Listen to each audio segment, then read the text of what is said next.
Okay student, आज हम discuss करेंगे वो होगा आपका बहुत ही इंपॉर्टेंट टॉपिक और बहुत ही हाई यील्ड टॉपिक। ठीक है, तो इसको आपने लाजमी और लाजमी समझना है। अगर किसी को जो है वहाँ पे इसमें जो है वो समझने में कोई मसला आ रहा हो तो उसमें मुझे लाजमी और लाजमी बताना है, क्योंकि मतलब ये आसान है, थोड़ा इंटरेस्टिंग है, लेकिन आपकी डेली लाइफ में जो है ये चीज़ें होती रहती हैं, तो आपने इनको जो है वो लाजमी और लाजमी देखना है। और आपने जितने भी आपको पेशेंट आएंगे, ठीक है, तो आपने उनको लाजमी और लाजमी बचाना है। मैं आपको बताऊंगा कि डेली लाइफ में हमारे पास क्या होता है कि अगर हम कहीं जा रहे हो, दोस्त वगैरह जा रहे होते हैं ना, तो हमारा कोई भी रोड ट्रैफिक एक्सीडेंट हो जाता है। ठीक है, तो हमारा जो साथ वाला, अगर हम मतलब कि किसी दोस्त की बात करें तो खुदा ना खास्ता अगर वो किसी रोड पे गिर जाता है तो उसका जो सर है ना उस रोड के ऊपर लगता है। जब वो जो उसका सर है वो रोड के ऊपर लगता है ना, तो वो एक तरह से बेहोश हो जाता है। फिर जो है वो एक तरह से होश में आ जाता है, वो हंसता है आपके सामने। ठीक है, तो वो ऐसा महसूस करवाता है कि मुझे तो कुछ हुआ ही नहीं है। ठीक है, लेकिन इस टॉपिक के पढ़ने के बाद जो होगा ना, आपने कभी भी ऐसी चीजें नहीं करनी जो मैं अभी आपको बताऊंगा। इंशाल्लाह इंशाल्लाह आपको जब वो क्लियर कट जो वो चीजें वाजे हो जाएंगी। तो ऐसा अगर अगर मतलब कि आप सारे दोस्त जा रहे हो तो खुदा ना खास्ता आपका रोड ट्रैफिक एक्सीडेंट होता है, तो एक जो आपका जो है आपका दोस्त है उसका जो सर है वो बहुत ज्यादा उसके जमीन पे लगता है, रोड पे लगता है। तो उसके बाद वो एक तरह से मतलब कि या तो वो कंफ्यूज हो जाता है, उसको थोड़ा सा जो है वो डिजीनेस हो जाती है। ठीक है, मतलब कि उसको जो है वो थोड़ा सा अनकॉन्शियस स्टेट में हो जाता है, या फिर वो एकदम से टोटली बेहोश हो जाता है। फिर जब कुछ लम्हे बाद जब वो होश में आ जाता है, ठीक है, तो फिर वो आपके सामने जब वो हंसता है, वो कहता है मुझे तो कुछ हुआ ही नहीं है। ठीक है, एक बार फिर वो जब वो कहता है मुझे कुछ हुआ ही नहीं है, तो आप कहते हो कि चलो ठीक है, आप तो ये सही है, तो हम जब वो खेलने चलते हैं, ये दूसरी जो एक्टिविटी है वो करती हैं, लेकिन आपने ऐसा कभी भी नहीं करना। ठीक है, तो क्यों नहीं करना, तो ये टॉपिक जब हम पढ़ेंगे तो इसके बाद आपको ये सारी चीजें जो है वो क्लियर हो जाएंगी। ठीक है, तो इस टॉपिक का क्या नाम है, इस टॉपिक को जो हम पढ़ेंगे वो होगा आपका एक तरह से हीमाटोमा। क्या टॉपिक होगा आपका, एक तरह से हीमाटोमा। और हम देखेंगे कि आपका जो हीमाटोमा होता है वो क्या होता है। ठीक है, पहले तो ये बात है कि आपका क्या आ रहा है, एक तो हीमाटोमा आ रहा है, तो आप सब अगर मतलब कि जो पहली दफा सुन रहे होंगे तो वो कहेंगे यार ये तो कैंसर है। क्या है आपका, एक तरह से कैंसर है। तो आपने कभी भी इस हीमाटोमा की टर्म को कैंसर के साथ जो है वो कंफ्यूज नहीं करना। ठीक है, आपसे कोई भी जो है वो पूछ सकता है कि जनाब हीमाटोमा क्या है, तो वो आपको कंफ्यूज करने के लिए कह सकता है ये तो कैंसर है। तो आपने कभी भी नहीं कहना कि ये कैंसर है। ठीक है, ये क्या है, इसको हम अभी डिस्कस करते हैं। सिर्फ आपने ये कहना है कि जो आपका हीमाटोमा है, ये जो टर्म है, ये कैंसर नहीं है, इसके बारे में आपको पता होना चाहिए। अब जिस तरह पहले लेक्चर में मैंने आपको बताया था, क्या बताया था कि फॉर एग्जाम्पल ये क्या है, ये है आपका एक तरह से मैं अगर ब्रेन बनाऊं, ठीक है, तो इस तरह आपका एक तरह से ब्रेन होता था, फिर आपका मिड ब्रेन स्टार्ट होता था। ठीक है, फिर हमने जो वो एक तरह से पोन्स होता था, फिर आपका मेडुल्ला ओब्लंगेटा होता था। ठीक है, इस तरह आपका क्या होता है, पोन्स होता था, मेडुल्ला ओब्लंगेटा होता था, इसके पीछे क्या पड़ा होता था, आपका सेरी बेलम होता था। फिर यहाँ पे क्या स्टार्ट होता था, यहाँ पे आपका जो स्पाइनल कॉर्ड है ना, वो स्पाइनल कॉर्ड जो है वो एक तरह से स्टार्ट होता था। ठीक है, तो यही मैंने आपको बातें बताई थी। फिर मैंने कहा था कि मैंने ये कहा था कि जनाब अगर ये आपका फोर ब्रेन है ऊपर से स्टार्ट हो रहा है, तो फिर मैंने ये कहा था कि जनाब जो आपकी फोर ब्रेन के साथ बिल्कुल जो लेयर अटैच होगी, उस लेयर को हम क्या कहेंगे, उस लेयर को हम एक तरह से पाया कहेंगे। क्या कहेंगे, आप एक तरह से पाया मैटर कहेंगे। ठीक है, जो मतलब कि आपके ब्रेन और आपके स्पाइनल कॉर्ड के साथ बिल्कुल अटैच होगी, बिल्कुल अडहेरेंट होगी। ठीक है, जो चिपकी हुई लेयर होगी उसको हम क्या कहेंगे, उसको जनाब आपके एक तरह से पाया मैटर कहेंगे। ठीक है, तो इसके बाद जो इसकी दूसरी लेयर होती थी, ठीक है, इसके बाद जो आपकी एक तरह से दूसरी लेयर होती थी इस तरह से, ठीक है, इसको आपने नीचे तक ले जाना है। ठीक है, जो दूसरी लेयर होती थी उसको हम क्या कहते थे, उसको हम जनाब आपका एक तरह से जो अरेक्नोइड मैटर है, उस अरेक्नोइड मैटर मतलब कि दूसरी लेयर को कह देते हैं। ठीक है, फिर अगर मजीद मतलब कि इसके बारे में देखें तो जिसकी मतलब आपकी जो है वो थर्ड लेयर होती थी, उसको हम क्या कहते थे, उसको जनाब आपके से ड्यूरा मैटर कहते थे। और मैंने ये कहा था कि जनाब ये जो ड्यूरा मैटर होती है ये आपकी काफी थिक लेयर होती है। ठीक है, काफी मोटी होती है, और इसकी मजीद आगे दो लेयर होती है। ठीक है, तो फिर इसके बाद मैंने ये कहा था कि यार इसके ऊपर जो है ना वो क्या होता है, इसके ऊपर जनाब आपकी एक तरह से स्कल बोन होती है। क्या होती है, इसके ऊपर आपकी एक तरह से जो है वो स्कल बोन होती है। ठीक है, तो इस तरह आपने जो है वो स्कल बोन बना लेना है। ठीक है, आपने क्या कहा कि पहले आपका पाया मैटर होता है, उसके बाद आपके एक तरह से जो है वो अरेक्नोइड मैटर होता है, फिर आपके एक तरह से ड्यूरा मैटर होता है, और फिर उसके बाद उसके सबसे ऊपर जो होती है वो आपकी स्कल बोन होती है, आपकी जो खोपड़ी की हड्डी होती है जो है वो होती है। ठीक है, तो आपने इस तरह समझना है। फिर मैंने ये कहा था कि यार ये जो आपका एक तरह से ये जो स्पेस है, ठीक है, ये जो आपकी स्कल बोन और आपकी ड्यूरा मैटर के दरमियान स्पेस है, ठीक है, इसको हम क्या कहते थे, इसको हम जनाब आपका एक से एपीड्यूरल स्पेस कहते थे। क्या कहते थे, एपीड्यूरल स्पेस कहते थे, ऐसे ही कहते थे ना कि आपकी एक तरह से एपीड्यूरल स्पेस है, क्योंकि ये ड्यूरा के ऊपर है। तो ऐसी स्पेस जो आपकी स्कल बोन और आपके ड्यूरा मैटर के दरमियान हो, तो उसको हम क्या कहते हैं, एपीड्यूरल स्पेस। और इस एपीड्यूरल स्पेस में एक मैंने आपको एक तरह से क्या बनाई थी, एक आर्टरी जो है वो बना के दिखाई थी, जिसको हम क्या कहते थे, जिसको हम कहते थे आपका मिडल मेनिंजियल आर्टरी। क्या कहते थे जनाब, हम उसको कहते थे आपके एक से मिडल मेनिंजियल आर्टरी। और फिर मैंने कहा था कि ये जो मिडल मेनिंजियल आर्टरी है ये क्या है, ये आपकी मैक्सिलरी आर्टरी की ब्रांच है। और मैक्सिलरी आर्टरी जो है ये किसकी ब्रांच है, ये आपके इंटरनल कैरोटिड आर्टरी की ब्रांच है। Internal carotid artery common carotid artery में जाती है, वो फिर आपकी एक तरह से किस में जाती है, आपके एओर्टा में जाती है। ये सारी कंडीशन आपको पता होना चाहिए। फिर हमने ये कहा था कि यार ये जो आपका दूसरी जो लेयर होती है, ठीक है, जो दूसरी आपकी स्पेस होती है, इसको हम कहते हैं आपकी सब ड्यूरल स्पेस, क्योंकि ये ड्यूरा के नीचे होती है। तो उसको हम कहते थे आपकी एक तरह से सब ड्यूरल जो है वो स्पेस कहते थे, ठीक है। फिर इसमें आपके एक सब ड्यूरल स्पेस है, तो इसमें मैंने कहा था कि यार इसमें जो है वो काफी छोटी छोटी जो वेन्स होती हैं, वो वेन्स इकट्ठी हो जाती हैं, और उस इकट्ठी वेन्स को हम एक नाम दे देते हैं, जिसको हम कहते हैं आपकी ब्रिजिंग वेन्स। क्या कहते हैं, उसको हम कहते हैं आपका ब्रिजिंग वेन। तो इसमें आपने कहना है कि इसमें क्या होता है, इसमें आपकी एक तरह से ब्रिजिंग वेन होती है, ठीक है। तो फिर आपने जो है इस तरह से आपने एक इसमें क्या बना लेनी है, एक ब्रिज जो है वो ब्रिजिंग वेन जो है वो आपने बना लेनी है, ठीक है। फिर मैंने कहा था कि यार इसके अलावा जो तीसरी स्पेस होती है, उस स्पेस को हम क्या कहते थे, उस स्पेस को जनाब, ये जो स्पेस है इस स्पेस को हम कहते थे आपकी एक तरह से आपके सब अरेक्नोइड स्पेस। कौन सी, आपकी सब अरेक्नोइड स्पेस, जो आपके अरेक्नोइड मैटर के नीचे होती है और आपके जो पाया मैटर के ऊपर होती है, ठीक है, इसको हम कहते थे आपकी सब अरेक्नोइड स्पेस। और सब अरेक्नोइड स्पेस में आपने याद रखना है कि क्या क्या चीजें होती हैं। आपने कहना है जो सब अरेक्नोइड स्पेस है, इसमें क्या होता है, इसमें तो एक आपका CSF होता है, आपका जो सेरिब्रो स्पाइनल फ्लूइड होता है, ये होता है। फिर आपने क्या है, इसी सब अरेक्नोइड स्पेस में अगर CSF है, तो इसका मतलब जो आपका ब्रेन होता है, जो आपका दिमाग होता है, तो वो तो आपका CSF में फ्लोट करता है। तो CSF तो सब अरेक्नोइड स्पेस में है। तो इसका मतलब ये हुआ कि यार ये जो आपका ब्रेन है ना, तो ब्रेन भी आपका सब अरेक्नोइड स्पेस में होगा। आपका एक तरह जो CSF में एक तरह से क्या कर रहा है, वो फ्लोट कर रहा है, ठीक है। तो इस तरह आपने इसको क्या करना है, समझ लेना है, ठीक है। फिर आपने आगे आना है, और फिर आगे आपने क्या समझना है कि इसमें एक और स्ट्रक्चर होता है, और बहुत ही इंपॉर्टेंट स्ट्रक्चर है, जो आपने लाजमी और लाजमी इसको देखना है। जो स्ट्रक्चर है वो कौन सा है, वो है आपका इधर सर्कल ऑफ विलस, ठीक है। आपने देखा होगा और आपने सुना भी होगा कि क्या होता है, आपका सर्कल ऑफ विलस होता है। अब सर्कल ऑफ विलस आप में से काफी जो है वो बच्चों को पता होगा कि सर्कल ऑफ विलस क्या होता है। देखिए सर्कल ऑफ विलस को आपने सिंपली समझना है कि आपकी ब्रेन के अंदर जो है वो छोटी छोटी जो है वो ब्लड वेसल्स हैं, ठीक है। आपकी ब्रेन के अंदर छोटी छोटी जो है वो ब्लड वेसल्स हैं, और उन ब्लड वेसल्स को हम कहते हैं circle of villous, simple way से आपने कहना है। और ये जो आपका सर्कल ऑफ विलस होता है, ये सर्कल ऑफ विलस जो होता है, ये आपका सब अरेक्नोइड स्पेस में होता है। किस में होता है, ये आपके सब अरेक्नोइड स्पेस में होता है, ठीक है। तो आपने यहाँ तक अपनी जो बेसिक है ना वो आपने स्ट्रॉन्ग करनी है। अब मतलब कि ये चीजें आपको पता चल गई हैं कि यार इसमें जो है वो सारा सीन क्या होता है। अब इसको आपने लाजमी और लाजमी क्या करना है, नोट करना है, ठीक है। बिल्कुल ऐसी है, ठीक है। तो अभी मैं आपको इसमें बताता हूँ, इसमें मेनली आपका हेमरेज होता है वो क्यों होता है, ये सारी चीजें अभी हम डिस्कस करते हैं। तो ये आपको एक तरह से मैंने आपको पिक्चर दिखा दी। फिर हम आते हैं कि यार ये जो हीमाटोमा, इसका क्या मतलब होता है, ठीक है। हीमाटोमा का क्या मतलब होता है, देखिए आपने कहना है कि जब भी आपका जो है वो ब्लड है ना, ठीक है, आपका क्या होता है, जब भी आपका जो ब्लड होता है, अगर वो ब्लड जो होता है ना वो एक तरह से जम जाए, जो आपका खून होता है, ठीक है, अगर वो जम जाए, तो उसके छोटे छोटे क्या लोथड़े बन जाते हैं, छोटे छोटे उसका आपके सेगमेंट बन जाते हैं, ठीक है। तो आपने कहना वो क्या होते हैं, वो जनाब आपके ब्लड क्लॉट होते हैं। क्या होते हैं, आपके एक तरह से ब्लड क्लॉट होते हैं, ठीक है। तो ये आपने समझना है, मतलब कि जब आपका जो ब्लड है वो किसी भी वजह से जम जाए, ठीक है, और उसकी वजह छोटे छोटे उसके लोथड़े बन जाए, छोटे छोटे उसके जनाब टुकड़े बन जाए, तो उसको हम कहते हैं ब्लड क्लॉट।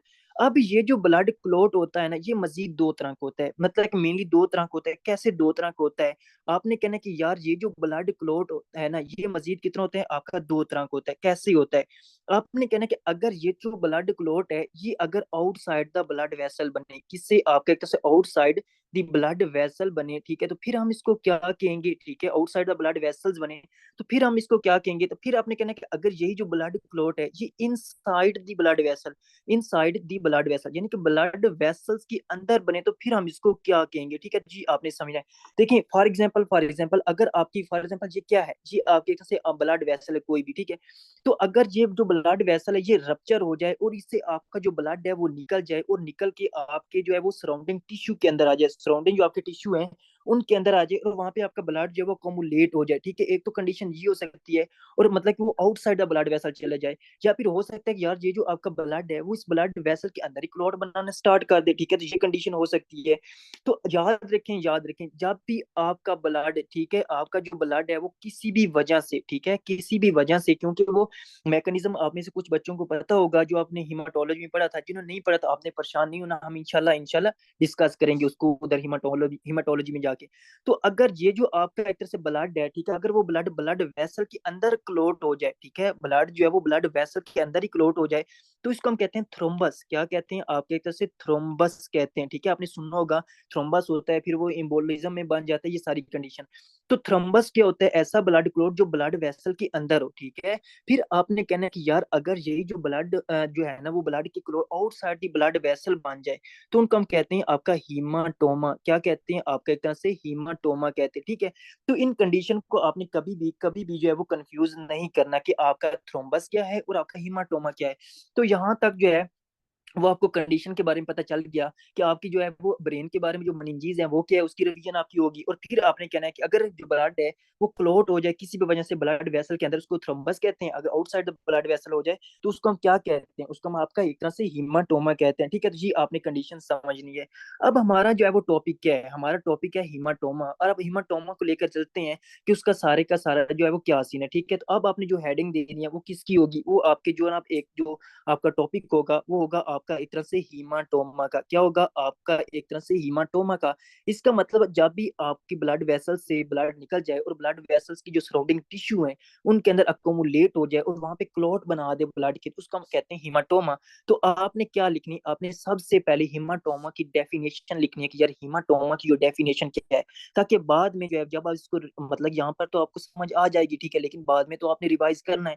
तो रिवाइज करने के लिए जरूरी है कि आपके पास सेल्फ मेड नोट्स हों, ठीक है, ताकि आप जो वो वहां से बआसानी जो है वो रिवाइज कर सकें, ठीक है। तो इसकी हम जनाब इस तरह एक तरह से जो है वो डेफिनेशन लिखते हैं कि इसकी डेफिनेशन का क्या सीन है। तो आपने कहना है कि कलेक्शन ऑफ द ब्लड, यानी कि अगर हमें ब्लड मिले, collection of the blood outside, कहाँ पे? एक तरह से collection of the blood outside the blood vessels, ठीक है, collection of the blood outside the blood vessel, ठीक है।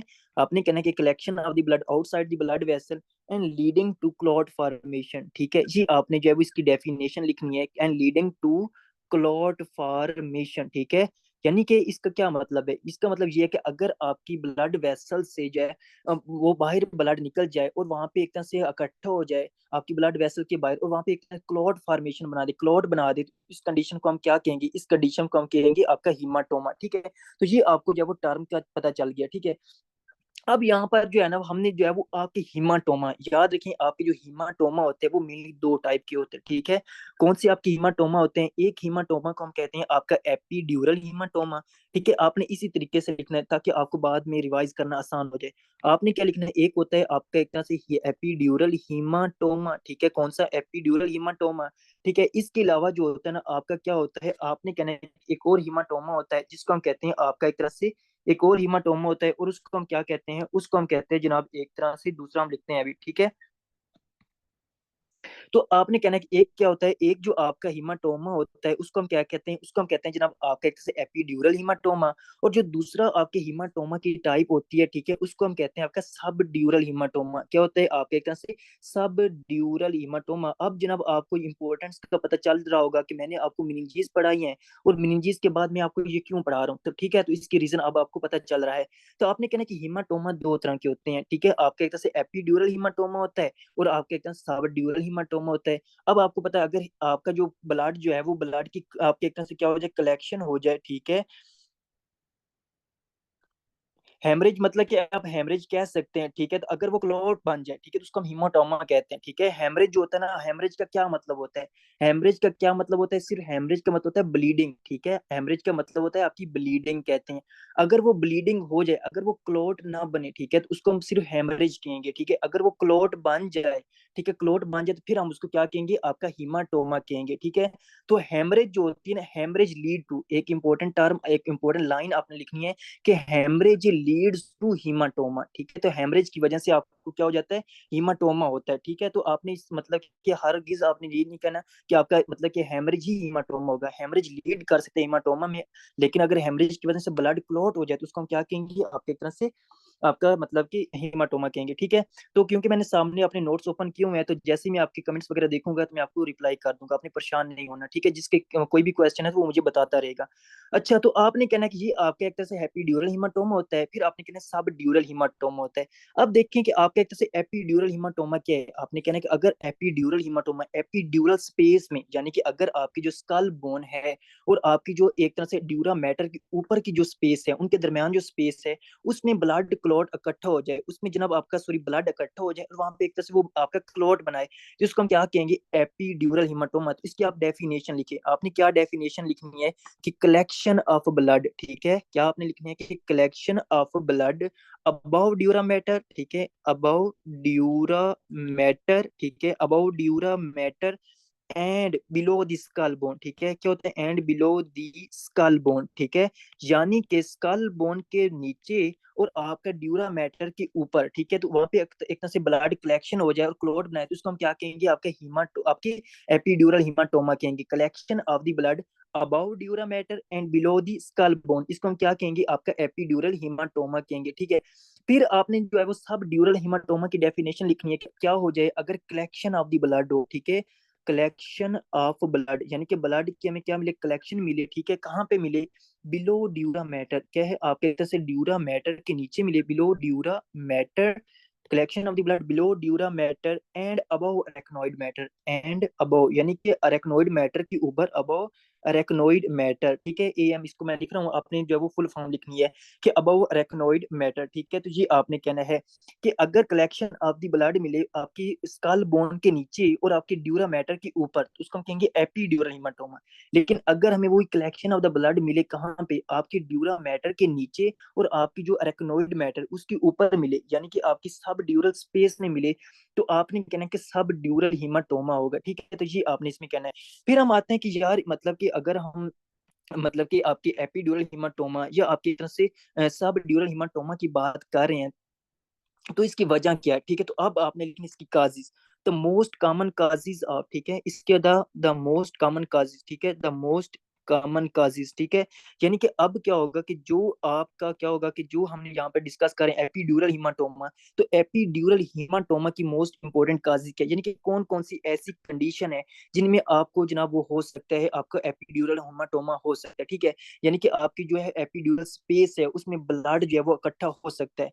तो आपने कहना है कि आपका स्कल फ्रैक्चर, बहुत ही इंपॉर्टेंट बात है कि क्या होता है आपका स्कल फ्रैक्चर, जब भी आपका क्या हो जाए, आपका स्कल फ्रैक्चर हो जाए, ठीक है। इसमें या फिर क्या हो जाए, आपकी एक तरह से फ्रैक्चर हो जाए, क्या फ्रैक्चर हो जाए, फ्रैक्चर ऑफ टेम्पोरल बोन, ठीक है।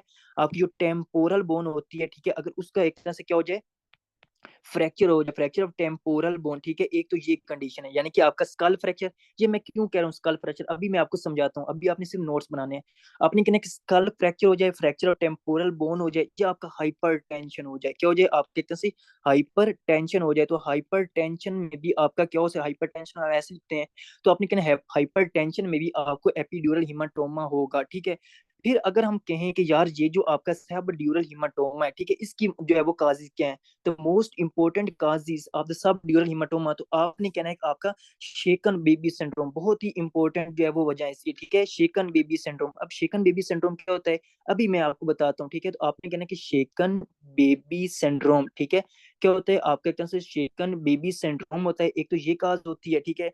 उसके अलावा आपका क्या होता है, अल्कोहलिक पीपल, ठीक है, अल्कोहलिक पीपल, ठीक है, जो आपके अल्कोहलिक पीपल होते हैं, जो बहुत ज्यादा अल्कोहल कंज्यूम करते हैं, उनमें भी आपका एक तरह से क्या होता है, आपका सब ड्यूरल हीमाटोमा होता है।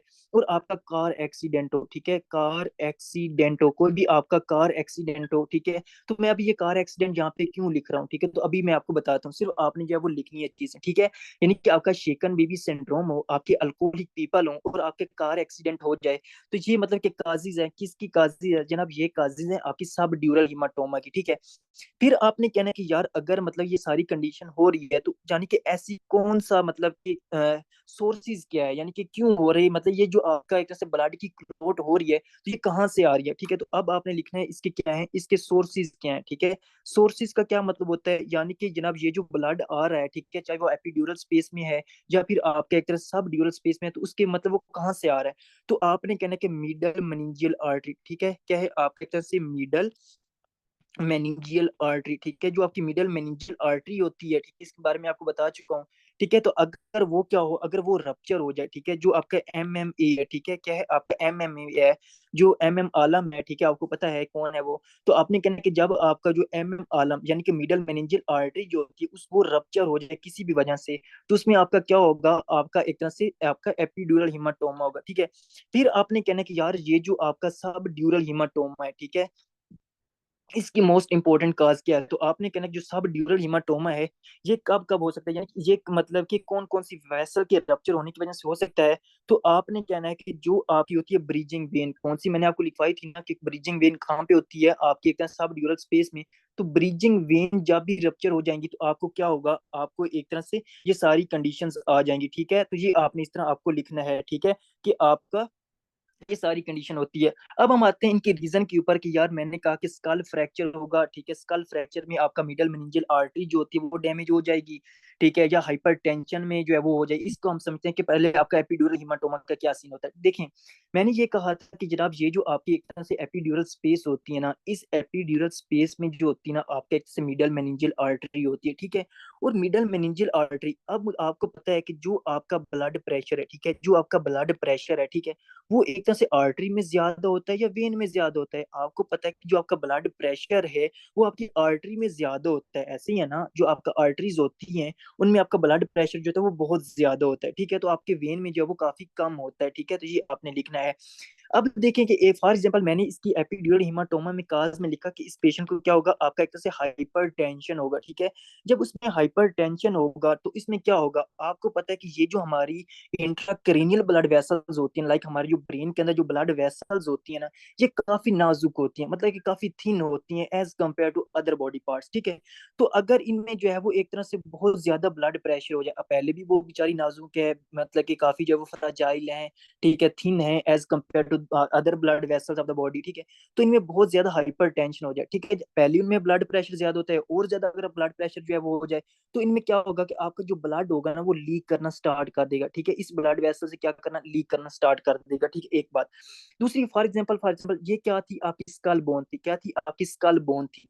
जब ये आपकी स्कल बोन थी तो अगर फॉर एग्जाम्पल ऊपर से कोई आपको हिट करता है, ठीक है, आपकी स्कल के ऊपर जब वो कोई हिट करता है, यानी कि कोई भी आपको जब वो पत्थर मारता है, आपकी लड़ाई हो जाती है, कोई आपको बैट वगैरह जो वो मारता है, तो वो कहाँ पे मारेगा, वो आपकी स्कल बोन के ऊपर मारेगा ना, ठीक है। तो उस स्कल बोन के ऊपर मारेगा, तो अब मुझे ये बता, स्कल बोन के जो वो बहुत ही करीब कौन सी स्पेस है, स्कल बोन के नीचे जो बहुत ही करीब स्पेस है वो आपकी एपिड्यूरल स्पेस है, ठीक है, ऐसे ही है ना। तो इसका मतलब अगर एपिड्यूरल स्पेस में क्या पड़ी है, मिडल मेनिंजियल आर्टरी, अगर वो स्कल को फ्रैक्चर करेगा, स्कल के ऊपर मारेगा, तो मुझे ये बताएं कि ऐसी कौन सी स्पेस होगी या ऐसी कौन सी आर्टरी होगी जो मोस्ट प्रोन टू रप्चर, यानी कि जो पहले बहुत ज्यादा जो है वो जल्दी रप्चर हो जाएगी, ठीक है, जिसको जल्दी चांसेस हो जाएंगे तो वो डैमेज हो जाएगी। तो उसमें मिडल मेनिंजियल आर्टरी आती है, कौन सी आती है आपकी एक तरह से जो मिडल मेनिंजियल आर्टरी आती है वो डैमेज हो जाएगी, ठीक है। तो आपने कहना कि कोई भी आपको स्कल फ्रैक्चर हो जाए, टेम्पोरल बोन का फ्रैक्चर हो जाए, आपको हाइपर टेंशन हो जाए, तो इन दो कंडीशन में आपका मिडल मेनिंजियल आर्टरी जो होगी वो रप्चर हो जाएगी। जैसी मिडल मेनिंजियल आर्टरी रप्चर हो जाएगी तो आपका जो सारे के सारे जो ब्लड होगा वो लीक आउट करके आपकी इस आपकी स्पेस के अंदर आ जाएगा, किसके अंदर आ जाएगा, इस आपकी एपिड्यूरल स्पेस के अंदर आ जाएगा। और मैंने आपको क्या कहा था स्टार्टिंग में, जब भी आपको हेमरेज हो, आपकी ब्लीडिंग हो और उस ब्लीडिंग के नतीजे में आपका सारे का सारा जो ब्लड है वो बाहर निकल आए आपकी ब्लड वेसल से और आपके सराउंडिंग जो स्पेस है, टिश्यू है, उनके अंदर अकोमुलेट हो जाए, तो उसको हम क्या कहते हैं, हिमाटोमा कहते हैं, ठीक है, हिमाटोमा। तो इस वजह से इसको हम कहते हैं आपका एपीड्यूरल हिमाटोमा, क्या कहेंगे, एपीड्यूरल हिमाटोमा। और सबसे इंपॉर्टेंट बात, ये जो आपकी आर्टरी के अंदर, जैसे मैंने कहा कि आपकी जो आर्टरी होती है ना, इनके अंदर जो ब्लड प्रेशर होता है वो बहुत ज्यादा होता है, क्या होता है, इनमें ब्लड प्रेशर बहुत ज्यादा होता है। तो इनमें जो ब्लड प्रेशर होगा वो बहुत तेजी से बाहर निकलेगा आपकी आर्टरी से। बहुत इंपॉर्टेंट बात है ये। आगे जो है वो आपको जो है वो जब इसके डायग्नोज बनाएंगे तो उसमें आपको जो है वो चीजें जो है वो आसान होगी डायग्नोज बनाने में। तो आपने कहना है जब मिडल मेनिंजियल आर्टरी डैमेज हो जाएगी तो उसका जो ब्लड होगा ना वो बहुत तेजी से बाहर आएगा, बहुत प्रेशर के साथ बाहर आ गया। तो इसको हम कहते हैं स्पर्टिंग ऑफ द ब्लड, ठीक है। इसको हम कहते हैं स्पर्टिंग ऑफ द ब्लड, जिनके ब्लड जो है वो बहुत तेजी से बाहर आ रहा है, स्पर्टिंग ऑफ द ब्लड। तो आपने जनाब एक और चीज यहाँ पे लिखनी है, जो आपके पास एपिड्यूरल हिमाटोमा का जो पेशेंट आएगा ना, ठीक है, क्या होगा कि आपका जो एपिड्यूरल हिमाटोमा का जो पेशेंट आएगा, अगर मैं यहाँ पे क्लिनिकल फाइंडिंग का जो है वो आपको हेडिंग लिखाऊं, ठीक है, अगर मैं लिखूं कि यार आप जो है वो क्लिनिकल फाइंडिंग लिखो, तो आपने कहना कि जो आपका एपिड्यूरल हिमाटोमा का जो पेशेंट आएगा ना, वो मतलब कि बहुत जल्द आपके उसी वक्त आपके पास आ जाएगा। इसको हम कहते हैं आपका एक तरह से सडन ऑनसेट, ठीक है। जो भी आपका एपिड्यूरल हिमाटोमा होगा ना वो सडन ऑनसेट होगा, ठीक है, मतलब कि उसी वक्त आपके पास जो पेशेंट है वो आपके पास आ जाएगा। क्योंकि इसके अंदर आपने कहना है कि जो एपिड्यूरल हिमाटोमा होता है वो सडन ऑनसेट होता है, वो एकदम से होता है और बहुत तेजी के साथ होता है, ठीक है। तो ये आपने लिखना है, क्योंकि इसमें जो आपका ब्लड है वो बहुत स्पर्टिंग ऑफ द ब्लड हो, बहुत तेजी से ब्लड जो है वो बाहर आ रहा होता है, ठीक है। तो इसमें जितनी भी साइंस और सिम्टम्स आती हैं वो उसी वक्त आ जाती हैं। इसमें मतलब कि आपका विद इन 1 आवर आप लिख सकते हो, आ जाते हैं। लेकिन जो आपका एक तरह से दूसरी कंडीशन होती है ना आपकी सब ड्यूरल में, उसमें थोड़ा प्रोग्रेसिव होता है, उसमें कुछ टाइम लग जाता है। वो क्यों होता है मैं अभी आपको बताता हूँ। तो आपने कहना कि ये जो एपिड्यूरल हिमाटोमा होता है ये मतलब कि आपका oozing sorry spurting of the blood होता है और पेशेंट आपके पास जल्दी आ जाता है, ठीक है। तो इसमें सडन ऑनसेट होता है, ठीक है। तो जी आपने सारी कंडीशन इसमें लिखनी है कि इसमें जनाब सारी क्या क्या रीजन हो सकती हैं और सारा इसमें जो है वो क्या सीन है, ठीक है। तो अब हम आते हैं इसके एक तरह से क्लिनिकल फाइंडिंग के ऊपर कि आपका जो पेशेंट होगा उसकी क्लिनिकल फाइंडिंग क्या होगी। एक तो आपने कहना है कि ये जो है इसका सडन ऑनसेट होगा, ब्लड जो है वो बहुत तेजी के साथ बाहर आएगा, ठीक है। दूसरा सबसे इंपॉर्टेंट जो अभी मैं चीज लिख रहा हूँ आपने लाजमी इसको लिखना है। आपने कहना है ये पेशेंट जो होगा ना इसमें क्या होगा, इसमें सडन ऑनसेट ल्यूसिड इंटरवल होगा। सडन ऑनसेट ल्यूसिड इंटरवल बहुत ही इंपॉर्टेंट टर्म है और यही आपका एमसीक्यूज है। वो पूछते हैं कि सडन ऑनसेट ल्यूसिड इंटरवल किस में मिलता है, तो आपने कहना है कि आपका एपिड्यूरल हिमाटोमा। अब बात यह कि आपका ल्यूसिड इंटरवल क्या है। आपने कहना है कि ऐसी कंडीशन, ठीक है, ऐसी कंडीशन जो दो अनकॉन्शियस स्टेट के दरमियान हो, यानी कि ऐसी मतलब कि कॉन्शियस स्टेट मतलब ऐसी या वो कॉन्शियस स्टेटस एक पेशेंट का ऐसा मतलब कि होश वाली हालत जो दो अनकॉन्शियस स्टेट के दरमियान हो, ठीक है। फॉर एग्जांपल क्या है, फॉर एग्जांपल अभी जो आपका पेशेंट है ना, ठीक है, वो एकदम से जब वो आपका रोड ट्रैफिक एक्सीडेंट हुआ है, क्या है, एक पेशेंट को अभी जब वो रोड ट्रैफिक एक्सीडेंट हुआ है, ठीक है, जैसे वो एक्सीडेंट हुआ है ना, तो जैसे वो जमीन पे लगा है ना वो उसी वक्त क्या हो गया, वो उसी वक्त बेहोश हो गया, क्या हो गया, वो उसी वक्त बेहोश हो गया, यानी कि अनकॉन्शियस हो गया, ठीक है। तो कुछ देर के बाद यानी कि कुछ ही आपके मिनट्स के अंदर अंदर जो है वो दोबारा से क्या हो जाता है, वो कॉन्शियस हो जाता है, ठीक है। वो इतना होश में आ जाता है, कॉन्शियस हो जाता है, ठीक है। तो फिर क्या होता है कि फिर कुछ ही लम्हे के बाद, जैसे मैंने आपको स्टार्टिंग में बताया था कि अगर आप दोस्त जा रहे हो, ठीक है, अगर वो इतना बेहोश हो जाए फिर वो होश में आ जाए और फिर आपकी तरफ देखकर मुस्कुराए और आप कहेंगे जनाब ये तो ठीक है, तो फिर आप जो वो आगे जनाब चल दें, तो ऐसा कभी आपने नहीं करना। वो क्यों नहीं करना अभी आपको समझ आ जाएगी। मतलब कि पहले आपको वो क्या हो, रोड ट्रैफिक एक्सीडेंट हुआ, वो बेहोश हो गया, अनकॉन्शियस हुआ, फिर वो कुछ लम्हे बाद आपका कॉन्शियस हो गया, फिर दोबारा से वो क्या हो गया, वो अनकॉन्शियस हो गया, दोबारा से वो बेहोश हो गया, क्या हो गया, आपका अनकॉन्शियस हो गया, ठीक है। तो ये वाली जो स्टेट है यानी कि दो अनकॉन्शियस स्टेट के दरमियान जो कॉन्शियस वाली स्टेट है, ठीक है, इसको हम क्या कहते हैं, इसको हम ल्यूसिड इंटरवल कहते हैं। A condition between two unconscious state and that condition is conscious state. तो आपने कहना ये क्या है, आपका ल्यूसिड इंटरवल, ठीक है। तो मतलब कि वो कहते हैं कि एक पेशेंट है, ठीक है, उसमें अभी अभी रोड ट्रैफिक एक्सीडेंट हुआ है, जैसे वो रोड ट्रैफिक एक्सीडेंट हुआ है ना, तो पहले जो है वो जैसे ही वो गिरा है तो वो मतलब कि अनकॉन्शियस हो गया था, फिर जो है वो कुछ लम्हे बाद दोबारा से कॉन्शियस हो गया था, फिर कुछ लम्हे दोबारा से अनकॉन्शियस हो गया था। तो आप बताएं उसको क्या चल रहा है उसमें आपने कहना देखें इसमें जो है वो एक तरह से ल्यूसिड इंटरवल चल रहे हैं और जनाब इसमें जो है वो एक तरह से एपिड्यूरल हिमाटोमा जो है वो हो सकता है, ठीक है। तो ये आपने इसमें जो है वो लाजमी और लाजमी बात लिखी, इसमें ल्यूसिड इंटरवल होता है। अब अगर हम बात करें, अगर हम क्लिनिकल फाइंडिंग की बात करें किसके अंदर, आपकी एक तरह से जो आपका सब ड्यूरल हीमाटोमा है, आपका सब ड्यूरल हीमाटोमा के अंदर अगर हम क्लिनिकल फाइंडिंग की बात करें, तो आपने कहना कि ये जो पेशेंट होता है ना, ठीक है, ये जो पेशेंट होता है इसमें क्या होता है, इसमें जो मैं अभी आपको जिस तरह लिखा हूं ना आपने, इसमें प्रोग्रेसिव, ठीक है, बहुत ही इंपॉर्टेंट, मैंने उसमें लिखवाया था सडन ऑनसेट, तो इसमें प्रोग्रेसिव होता है। क्या प्रोग्रेसिव होता है, इसमें प्रोग्रेसिव डिजीनेस होता है, ठीक है। क्या होता है आपको उसको जो है वो प्रोग्रेसिव डिजीनेस होता है, यानी कि ऐसा आहिस्ता आहिस्ता आहिस्ता जो है वो उसको एक तरह से मतलब कि डीजीनेस होती जाती है, उसको मतलब कि नींद जो है वो आना आती जाती है, ठीक है। दूसरा फिर उसको प्रोग्रेसिव कंफ्यूजन होती है, ठीक है, मतलब कि वो बुखला जाता है, उसको कोई पता नहीं चलता वो कहाँ पे है, ठीक है। फिर उसको वही प्रोग्रेसिव क्या होता है, हेडेक होती है, ठीक है, मतलब कि उसको पहले थोड़ी हेडेक होती है, फिर उसको बहुत ज्यादा हेडेक हो जाती है, ठीक है। फिर उसका मैं क्या होता है कि उसमें जनाब एक तरह से लेट अनकॉन्शियस, ये बहुत ही इंपॉर्टेंट बात है। देखो उसमें जो पहली कंडीशन थी ना, उसके अंदर जो उसी वक्त मतलब कि वो कहते हैं ना कि मौका वारदात के ऊपर जो है वो अनकॉन्शियस हो गया था, ठीक है। लेकिन ये जो पेशेंट होगा इसमें लेट अनकॉन्शियस होगा, ठीक है, ये क्या होगा आपका लेट अनकॉन्शियस होगा। अब ये लेट अनकॉन्शियस क्यों होगा, अभी मैं आपको बताता हूँ। सिर्फ आपने इसमें प्रोग्रेसिव डिजीनेस, प्रोग्रेसिव आपने सबके साथ लिखना, progressive dizziness, progressive confusion, progressive headache, और आपका लेट अनकॉन्शियस होता है, ठीक है। और इसमें क्या होता है, आपकी ब्रीजिंग वेन डैमेज होती है। देखिए इसमें क्या मतलब कि क्या रीजन है। अब मैंने आपको कहा था कि यार ये जो आपकी एक सब ड्यूरल स्पेस है ना, जो आपकी एक तरह से सब ड्यूरल स्पेस है, इस सब ड्यूरल स्पेस में क्या होती है, आपकी वेन होती है, क्या होती है, आपकी वेन होती है। और जिस तरह मैंने कहा कि यार ये जो वेन होती है ना, ठीक है, ये जो वेन होती है इसमें जो आपका ब्लड प्रेशर होता है वो कम होता है बनिस्बत आपकी आर्टरी से, ठीक है। तो जब आपकी वेन डैमेज हो जाएंगी किसमें, अगर आपको शेकन बेबी सिंड्रोम, पहली बात मैं आपको बता दूं कि शेकन बेबी सिंड्रोम क्या होता है, क्या आपका शेकन बेबी सिंड्रोम SBS क्या होता है। देखो आपके जो है वो घरों में माशाल्लाह जो है वो छोटे छोटे बच्चे होंगे, ठीक है। आप क्या करते हो, उन बच्चों को जनाब ऊपर उठाते हो, उनको ऊपर फेंक देते हो, फिर नीचे कैच करते हो, उनको इधर उधर जो है वो इतना झटके देते हो, ठीक है, मतलब उनके साथ खेलते हो, उनको बहुत ज्यादा शेक करते हो, उनको बहुत ज्यादा हिलाते हो। इमेजिन करो, ठीक है, आपने हर वक्त किया भी होगा, आप जनाब उस बच्चे को ऊपर फेंकते हो, फिर उसको नीचे मतलब कि कैच कर लेते हो, मतलब उसको मतलब कि राइट लेफ्ट उसको अच्छी तरह जंप झंझोड़ते हो, हिलाते हो, ठीक है। तो उसको हम कहते हैं शेकन बेबी, मतलब आप बेबी को क्या करें, शेक कर रहे हो, बहुत ज्यादा हिला रहे हो, ठीक है। तो जब वो बेबी जनाब शेक करता है ना, तो याद रखें कि एक तो पहले ही आपकी जो इंटर मतलब जो आपका क्रेनियल के अंदर जो ब्लड वेसल वो वीक है, वो फ्राजाइल है। लेकिन जो आपका बेबी होता है, वो बच्चा होता है, उसके अंदर जो आपकी सेरिब्रल वेसल्स होती हैं, जो आपकी सेरिब्रल वेसल्स होती हैं, जब मैं मजीद स्पेसिफाई करूँ, जो सेरिब्रल वेन्स होती हैं वो बहुत ही आपकी थिन होती हैं, ठीक है, वो बहुत ही पतली होती हैं एज कम्पेयर टू अडल्ट, यानी कि जो अडल्ट के साथ अगर कंपेयर करें कि जो बच्चे के अंदर जो आपकी वेन्स होती हैं वो काफी थिन होती हैं, ठीक है।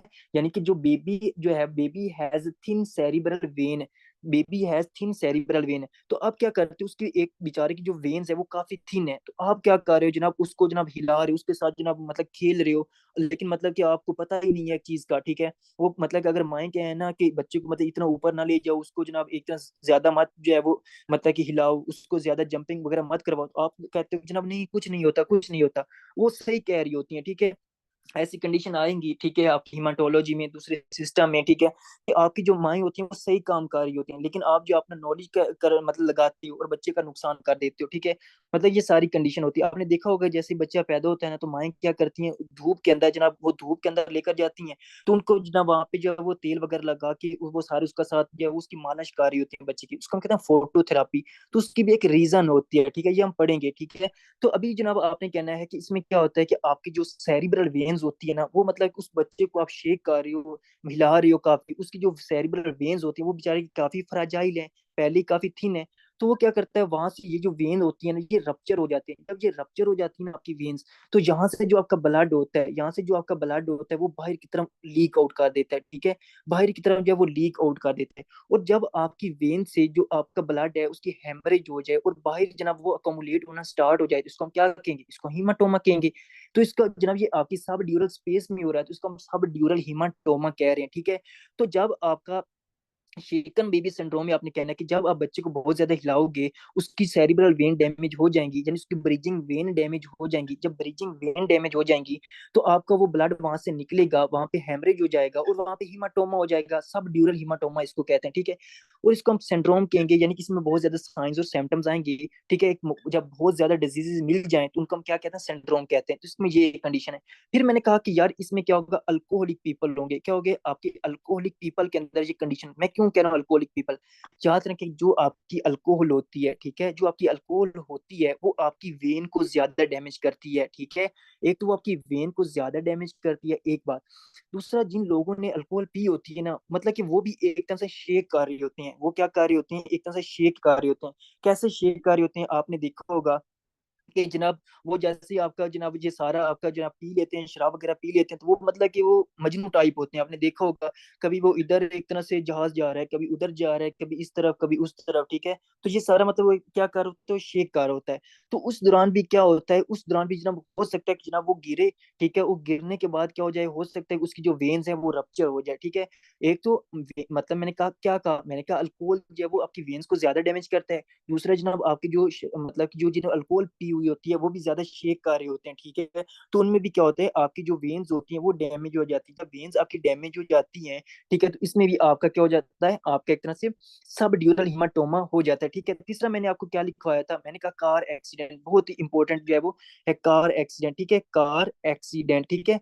देखो जब मतलब कि आपका क्या होगा कार एक्सीडेंट, एक तो ये है कि आपका जो सर है ना वो सीधा मतलब कि किसी कार की किसी पार्ट के अंदर जाके लगा है।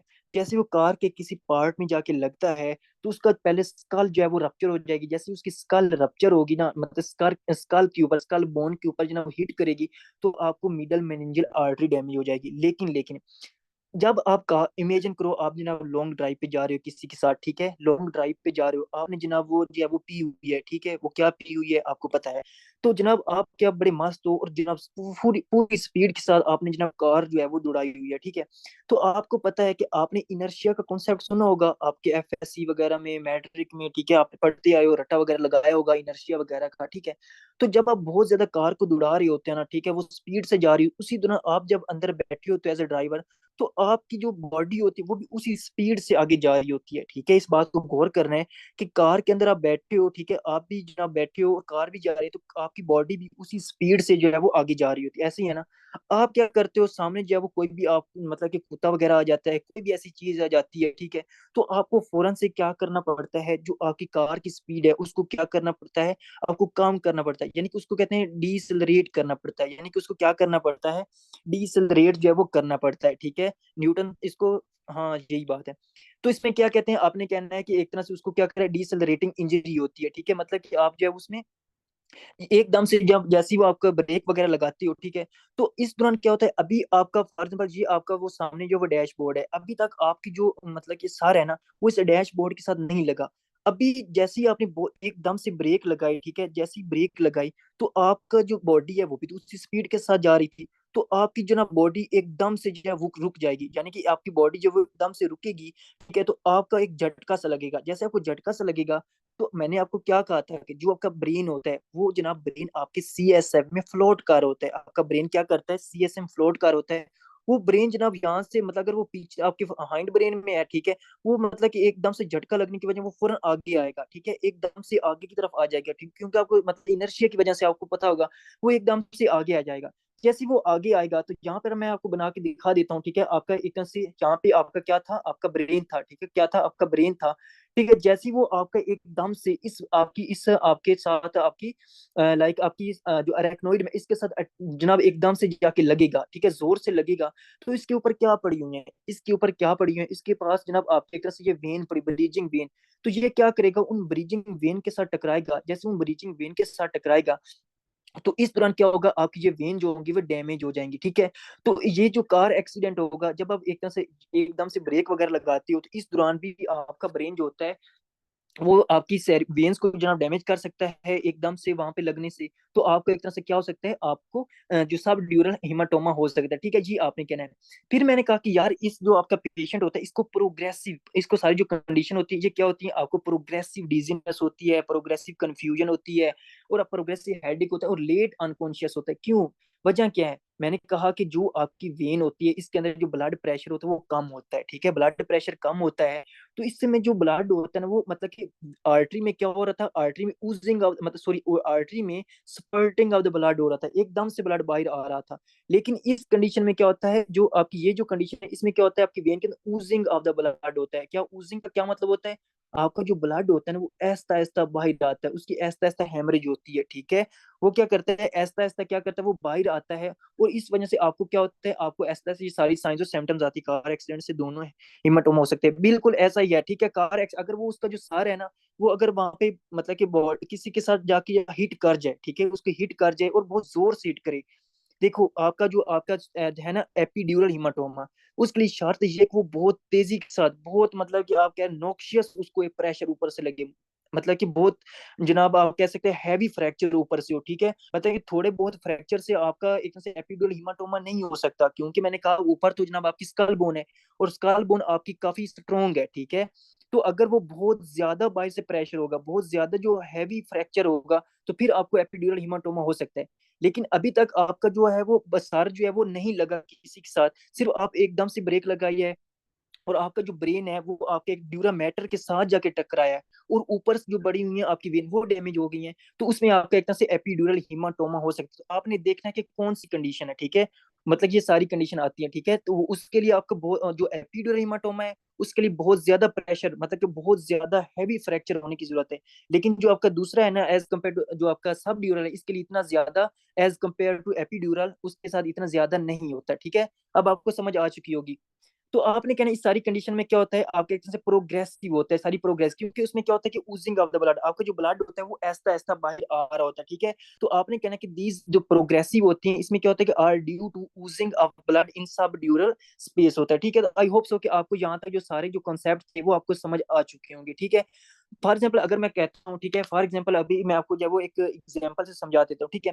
फॉर एग्जाम्पल अभी अभी जो है वो एक जो है वो कोई भी प्लेयर है, ठीक है। मैं कहता हूँ एक प्लेयर है, ठीक है, या आपका कोई भी तमाशाई है, ठीक है, या मतलब कि वो बाहर बैठ के जनाब कोई भी तमाशाई है वो बाहर बैठ के जनाब वो आपका जब वो गेम वगैरह देख रहा है, क्रिकेट क्रिकेट वगैरह देख रहा है, या एक प्लेयर है जो क्रिकेट वगैरह खेल रहा है, तो क्या होता है कि उसी दौरान उसके खेल के दौरान जो होती है ना, उसके सर पे जब वो गेंद लगती है, उसके सर पे क्या लगती है, गेंद बहुत जोर से लगती है, ठीक है।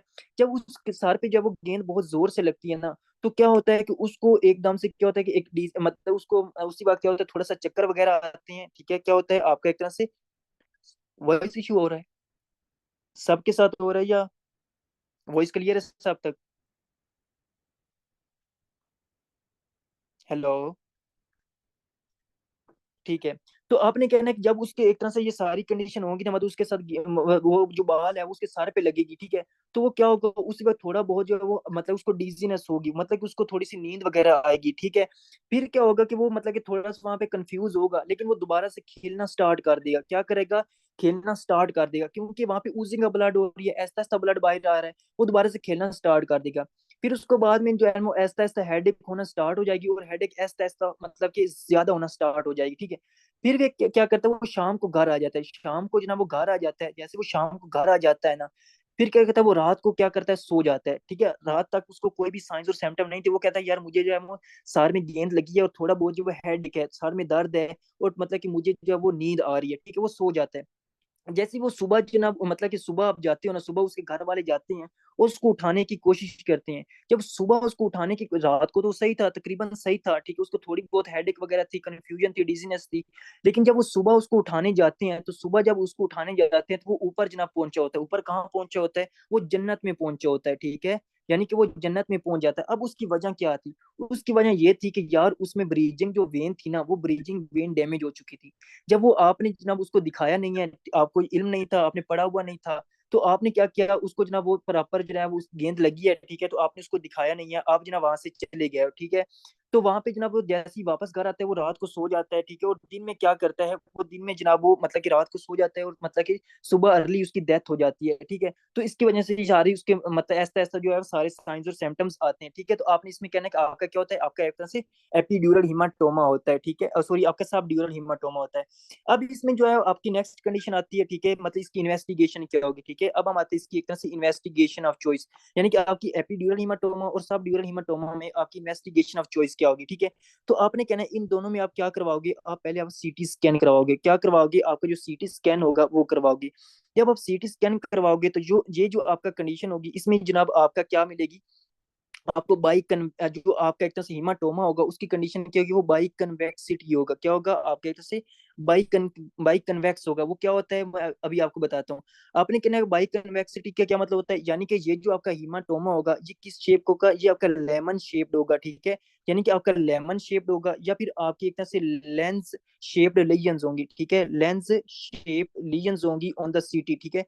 यानी कि सीटी स्कैन आप करवाते हो, उसके ऊपर आपको लेमन शेप्ड या आपका एक तरह से लेंस शेप्ड जनाब ये आपको जो अपीयरेंस मिलती है हीमाटोमा की, तो आपने कहना कि ये क्या हो सकता है, ये आपका एक तरह से एपिड्यूरल हीमाटोमा हो सकता है, ठीक है। अगर आप वही आप सीटी स्कैन करवाते हो, अभी मैं इसकी इमेज भी आपको दिखाता हूँ सीटी स्कैन की, वहां पे आपको क्या मिलता है, अगर आपको एक तरह से बाई कनकेविटी क्या मिलती है, आपको एक तरह से बाई कनकेविटी मिलती है। बाई कनकेविटी यानी कि जो आपका हीमाटोमा होता है उसकी शेप बाई कनकेव होती है, यानी कि वो आपका बनाना शेप होती है, बहुत इंपॉर्टेंट। जो आपको वो शेप होती है वो बनाना शेप्ड मिलती है, क्या मिलती है आपको, बनाना शेप्ड मिलती है, या फिर वो क्रीसन शेप्ड अपीयरेंस मिलती है, ठीक है। बनाना शेप या आपके एक तरह से जिस तरह चांद होता है क्रीसन क्रीसेंट शेप्ड अपीयरेंस मिलती है, तो आपने कहना कि ये क्या हो सकता है, ये आपका सब ड्यूरल हीमाटोमा हो सकता है, ठीक है। अभी मैं इसकी जनाब आपको पिक्चर दिखाता हूँ, आपको मजीद क्लियर हो जाएगा, ठीक है। सीटी स्कैन के ऊपर क्या क्या आप चीजें देखते हो, देखो इसमें उसने यहाँ पे बताया भी हुआ है, ठीक है, कि इसमें क्या होता है। फॉर एग्जांपल आपका यहाँ पे क्या कंडीशन है, आपका आपका पहले एपीड्यूरल एपीड्यूरल हीमाटोमा में क्या होता है, एपीड्यूरल हीमाटोमा में आपका एक तरह से कन्वेक्स बाई कन्वेक्सिटी जनाब या लेंस शेप आपको अपीयरेंस मिलती है, क्या मिलती है आपको, लेंस शेप या बाई कन्वेक्सिटी आपको अपीयरेंस मिलती है। मिडल मेनिंजियल आर्टरी डैमेज हो जाती है और ल्यूसिड इंटरवल होता है, बहुत इंपॉर्टेंट, ठीक है। तो आपको ये जो फॉर एग्जाम्पल ये जो उसने बनाया हुआ है ना, ठीक है, ये वाली कंडीशन, ठीक है। तो इसमें क्या होता है आपको जनाब वो सारा के सारा जो होता है आपका जो अपीयरेंस देता है, ठीक है, जो हीमाटोमा आपको अपीयरेंस देता है वो आपको किस तरह देता है, जैसे लींबू होता है, एक लेमन शेप्ड होता है, या फिर आपका किस तरह होता है, जिस तरह आपका लेंस शेप्ड होता है, ठीक है। तो जी आपने कहना है, अगर आपका क्या हो सब ड्यूरल हीमाटोमा में क्या होता है, वही जो आपको होता है वो क्रीसन शेप या कनकेव शेप्ड होता है, ठीक है, मतलब कि वो आपका बनाना शेप्ड होता है, ठीक है। फिर आपको ब्रीजिंग वेन डैमेज होती है, और ये आपके एल्डरली यानी कि जो बूढ़े होते हैं उनमें होता है, और अल्कोहलिक पीपल में होता है, ठीक है। तो यहाँ पे उसने जनाब बनाया हुआ है, ये जो आपका सारा हो रहा है ना, ये आपका बनाना शेप है, ठीक है, साथ उसने जनाब आपका बनाना बनाया भी हुआ है, ठीक है। तो ये मतलब कि दिखाने का यही मकसद था, आपकी चीजों जो है वो रिमेम्बर हो जाए, आपको याद हो जाए, ठीक है। तो आपने कहना कि ये अगर इस तरह की शेप आ जाए, इस तरह मतलब कि ये जिस तरह आपका लेमन शेप्ड है, ठीक है, आपने कहना कि एपिड्यूरल है। अगर जनाब आपका क्या हो जाए, इस तरह की अपीयरेंस आ जाए जिसने बनाई हुई है, ठीक है, और लेमन शेप्ड हो, तो आपने कहना ये सब ड्यूरल है, ठीक है। तो ये आपने कहना है इस सारी कंडीशन में ये होता है, ठीक है। और दूसरा अगर मैं आपको रीजन बताऊं ना, आपका क्या होता है जो आपका एक तरह से सब ड्यूरल होता है, ठीक है। जो सब ड्यूरल हीमाटोमा होता है ना, ये सब ड्यूरल हीमाटोमा आपके जनाब एल्डरली में होता है, और सबसे ज्यादा ये जो आपका हीमाटोमा होता है ना, ये फॉर एग्जांपल अगर आप कोई भी जनाब एंटी कोगुलेंट्स ले रहे हो, ठीक है, आप जनाब ऐसी मतलब एंटी कोआगुलेंट्स, ठीक है, एंटी कोगुलेंट्स ले रहे हो, ठीक है, या फिर आप जनाब एंटी प्लेटलेट्स ड्रग ले रहे हो, ठीक है, एंटी मैं भी आपको बताता हूँ जिनको नहीं पता मैं ये क्या होती है, एंटी प्लेटलेट्स ड्रग ले रहे हो, ठीक है। यानी कि आप जनाब ऐसी ड्रग ले रहे हो, अगर आपके पास एक पेशेंट आता है, ठीक है, उसके जनाब वो ऐसी मतलब कि ड्रग्स ले रहा है जो आपकी ब्लड वेसल के अंदर जो क्लॉट बनाओ, जो ब्लड क्लॉट बनाओ, उसको जनाब एक तरह डिसॉल्व कर दी, उसको खत्म कर दी, ठीक है, उसको हम कहते हैं एंटी कोगुलेंट ड्रग्स, ठीक है। और आपकी जो एंटी प्लेटलेट ड्रग्स होती है ना, ये भी मतलब कि आपको क्लॉट खत्म, क्योंकि जो प्लेटलेट्स होते हैं जब वो बहुत ज्यादा इकट्ठे हो जाते हैं तो वो क्लॉट बनाते हैं, तो वो एंटी प्लेटलेट्स ड्रग ले रहे होते हैं। जब वो एंटी कोगुलेंट्स और एंटी प्लेटलेट ड्रग्स लेते हैं तो इनमें जो ब्लड होता है ना वो काफी थिन हो जाता है, वो काफी पतला हो जाता है। जब आपका ब्लड काफी थिन हो जाता है, पतला हो जाता है, तो क्या होता है कि ये जो ब्लड होता है ना, ये मतलब कि इजिली, क्योंकि वहां पर जब आपका ब्लड वेसल की रप्चर होता है, तो वो मतलब ब्लड वेसल जब रप्चर होती है, तो वो जो आपका ब्लड वेसल को दोबारा से ठीक करने का जो काम होता है वो आपके एक मतलब कि क्लोटिंग फैक्टर को होता है, प्लेटलेट्स को होता है। ऐसे ही आपने पढ़ा होगा कि जब आपकी ब्लड वेसल एक तरह से डैमेज हो जाती है, उसको दोबारा से ठीक करना जो है वो आपके क्लोटिंग फैक्टर और आपके प्लेटलेट दोबारा से ठीक करते हैं। लेकिन एक पेशेंट जनाब वो मतलब कि क्लोटिंग फैक्टर को ही इनहिबिट कर रहा है, आपकी प्लेटलेट्स को इनहिबिट कर रहा है, ठीक है, anti coagulants anti platelet drug ले रहा है, ठीक है, तो अब वहाँ पे आपका क्लोट नहीं बनेगा। अगर आपकी ब्लड वेसल थोड़ी सी भी रप्चर हो जाएगी तो वहाँ पे आपका ब्लड जो वो बाहर की तरफ लीक करना स्टार्ट कर देगा, ठीक है। तो अगर पेशेंट जो एंटी कोगुलेंट्स और एंटी प्लेटलेट ड्रग ले रहा है तो उसमें आपका सब ड्यूरल हीमाटोमा हो सकता है, क्योंकि जो आपका मैंने आपको बताया ना कि आपकी जो वेन होती है इसमें जो ब्लड प्रेशर होता है वो कम होता है, तो आपकी वेन के अंदर जो क्लॉट बनने के चांसेस ज्यादा होते हैं, जिसमें आपका डीवीटी होता है, डी वेनस थ्रोम्बोसिस होता है, ठीक है। तो ये आपकी वेन के अंदर बनता है, तो आपकी वेन्स के अंदर जो है वो क्लॉट बनने के चांसेस ज्यादा होते हैं, क्योंकि वहां पर आपकी ब्लड जो होती है वो स्पीड कम होती है, वहां ब्लड जो है स्टे ज्यादा करता है। तो इसी वजह से इसमें क्या होता है कि आपकी ब्रीचिंग वेन जो होती है वो डैमेज हो जाती है, ठीक है, तो उनमें ये सारी कंडीशन आ जाती है, ठीक है। तो फिर मतलब इनमें हमने इन्वेस्टिगेशन करवाई, इन्वेस्टिगेशन के ऊपर ये सारी चीजें आपको मिल जाती है, तो आपने इसके ऊपर जो कहना कि ये आपका एपिड्यूरल है, ये सब ड्यूरल है, ठीक है। अब हम आते हैं कि यार इनका जनाब आपने जब वो ट्रीटमेंट क्या करना है, ठीक है। अगर ये पेशेंट आपके पास आ जाते हैं, इनकी आपने मैनेजमेंट क्या करनी है। अब आपने जनाब आना है इनका ट्रीटमेंट, जो आपकी मैनेजमेंट कैसे होगी। मैनेजमेंट आपने कहना है कि इन दोनों की कंडीशन यही है कि आप क्या करोगे। आप पहले तो उसको क्या करोगे, एक सर्जिकल, ठीक है, क्या करोगे, surgical removal of the haematoma, ठीक है। आप जो हीमाटोमा है उसको सर्जरी करोगे, ठीक है। मतलब कि आप क्या करोगे, इस सर्जरी को हम इंशाल्लाह इंशाल्लाह जो है वो सर्जरी में हम पढ़ेंगे, जब हम मतलब कि इंशाल्लाह जब हम बहुत सिस्टम जब हम खत्म कर लेंगे ना कुछ, तो उसके बाद हम आपकी सर्जरी, और पीड तो आपकी चल ही रही है ना, पीड्स में आपको साथ साथ करवा दूंगा जो भी आपका सिस्टम होगा। उसके बाद सर्जरी स्टार्ट होगी, तो उसमें आपका आपका क्या होता है, ओपन क्रेनियोटोमी, ठीक है। ओपन क्रेनियोटोमी, ओपन क्रेनियोटोमी यानी कि हम क्या करेंगे, आपकी एक तरह से जो खोपड़ी होगी वो खोलेंगे, ठीक है। तो वहां पे क्या करेंगे, जो आपका हीमाटोमा होगा उसको जनाब बाहर निकालेंगे, ठीक है। क्या होगा, आप ओपन क्रेनियोटोमी यानी कि surgical removal of the haematoma, इस प्रोसीजर को हम ओपन क्रेनियोटोमी कहते हैं, ठीक है। तो ओपन क्रेनियोटोमी करेंगे और आपकी ये सारी कंडीशन करेंगे। लेकिन अगर आपका पेशेंट है, ठीक है, वो साथ साथ उसको सब आपके एपिड्यूरल हीमाटोमा हो रहा है, एपिड्यूरल हीमाटोमा हो रहा है, तो वो साथ साथ क्या ले रहा है, वो एंटी कोगुलेंट ड्रग ले रहा है या एंटी प्लेटलेट ड्रग ले रहा है। फिर आपने उसके साथ साथ और क्या करना है, ठीक है। इन बोथ मतलब कि हाँ बिल्कुल दोनों में, ठीक है, आपने दोनों में क्या करनी है, ओपन क्रेनियोटोमी करनी है। लेकिन अभी मैं आपको मजीद बताता हूँ, ठीक है। पहले तो आपने कहना है कि जो आपका सब ड्यूरल हीमाटोमा है उसमें क्या होता है, आपका क्लोट वगैरह बनते हैं, ठीक है। मतलब इसमें एंटी कोगुलेंट्स ले रहा है, एंटी प्लेटलेट्स ले रहा है, ठीक है। तो अगर वो एंटी कोगुलेंट्स ले रहा है, फॉर एग्जाम्पल अगर वो वारफ्रीन ले रहा है, ठीक है, वो क्या ले रहा है, बहुत ज्यादा वारफ्रीन ले रहा है, और वारफ्रीन आपको पता है कि ये बहुत ज्यादा ब्लीडिंग करवाती है। तो आपने जो वारफ्रीन का जो आपका, अगर मैं आपको फार्मा याद हो, जब हम डिस्कस किया था, वारफरीन का जो है वो एक तरह से एंटीडोट क्या है, आपने क्या वारफरीन का जो है वो आपने क्या करना है, विटामिन की इंट्रा आई भी जो है आपने विटामिन के देना है, इंट्रावेनस, ठीक है, इंट्रावेनस उसको विटामिन के देना है, ठीक है, ताकि उसके जो है वो क्लॉट बने, ठीक है। आपने कहना कि वारफरीन अगर वो ले रहा है तो आपने इंट्रावेनस उसको विटामिन के लगाना है, ठीक है। फिर आपने कहना है कि अगर वो क्या ले रहा है, वो अगर हेपरीन ले रहा है, और आपको पता है हेपरीन भी क्या है, एंटीकोगुलेंट्स है, ब्लीडिंग करवाती है, ठीक है। तो हमें तो अब ब्लीडिंग नहीं चाहिए, ठीक है, हम चाहते हैं कि आपका जो ब्लड है वो ब्लड वेसल के अंदर है। तो आपने जो है हेपरीन का क्या लेना है, मतलब जो एंटीडोट होती है वो होती है आपका प्रोटामाइन सल्फेट, ठीक है। क्या होता है आपके एक तरह से प्रोटामाइन सल्फेट, ठीक है। आपने क्या देना है उसको, प्रोटामाइन सल्फेट देना है, ठीक है, अगर वो हेपरीन ले रहा है तो, ठीक है।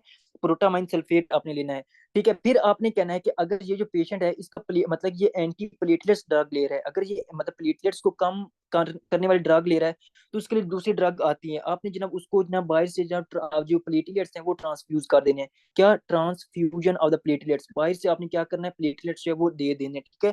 तो ये पहले आपने करना है, क्या आपने पहले, अगर वो एंटी कोगुलेंट्स ले रहा है उसकी वजह से उसको ब्लीडिंग हो रही है, तो अगर वो वारफ्रीन ले रहा है तो आपने इंट्रावेनस विटामिन के देना है।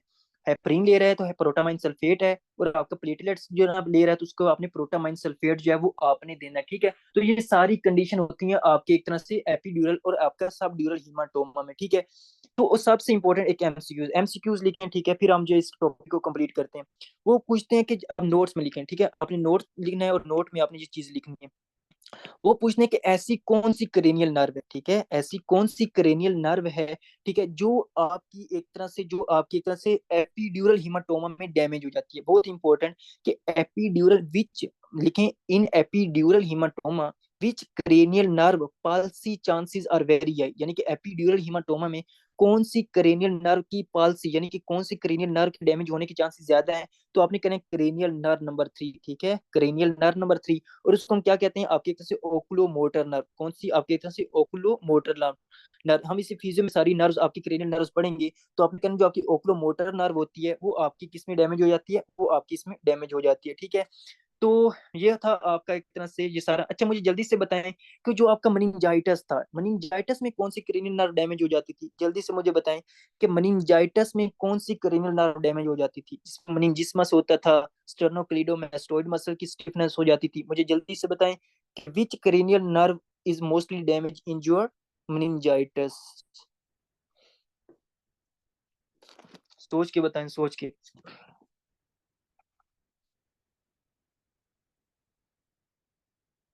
वेस्टिबुलोकोक्लियर नर्व, ठीक है। यानी कि जो आपकी, यार ये कहाँ डैमेज हो जाती है, आपको पता है कि जो आपकी मनिंजाइटिस होता है, ठीक है, जो मनिंजाइटिस होता है उसमें आपकी असेसरी नर्व डैमेज हो जाती है।